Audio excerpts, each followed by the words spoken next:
It's under tsunami watch too. The problem there is people have no higher ground to seek. So we're watching now this again. This is taped material that we had a little earlier from NHK. That debris, the mud rolling in across the land there. Thankfully, in most instances, this was across farmland.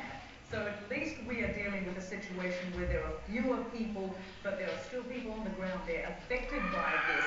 And the worry is they're trying to rush and evacuate ahead of that roll of mud and debris that brings cars and boats all collected together. Now back on land, of course, the quake rattled the Tokyo residents who, they're used to these kinds of events. As we've said, the smoke was seen rising from a port building.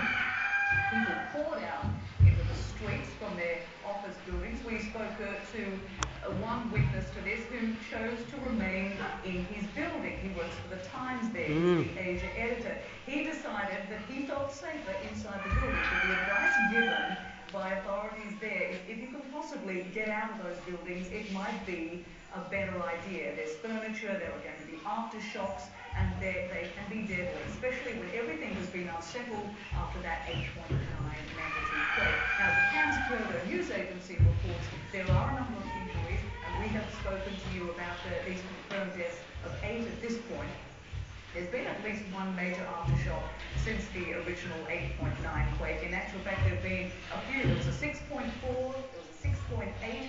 We're keeping an eye on that. And as we were talking to our reporter, Kyung La, she was actually, when we were talking to her live, experienced an aftershock there and sort of stabilized herself as she spoke to us. Let's go to our Ivan who's there at the International Weather Center, keeping an eye on all of this. And of course, you know, I mentioned, Ivan, that Kiribati, an atoll where, you know, there is nowhere to run here. There's no high ground.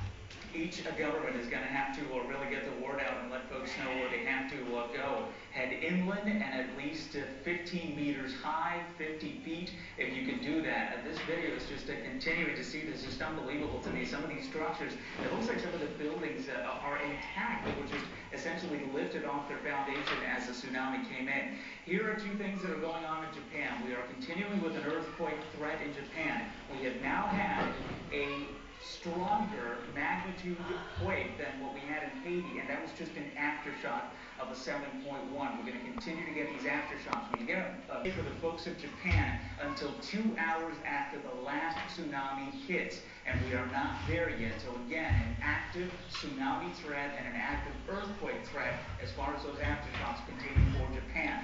That is for Japan, where we've already confirmed a measurement as far as the wave heights of 7.3 meters. That is unbelievable. 24-foot wall of water coming in through Sendai there. Sendai Airport is gone from this 8.9. I want to go through the rest of the essentially warnings.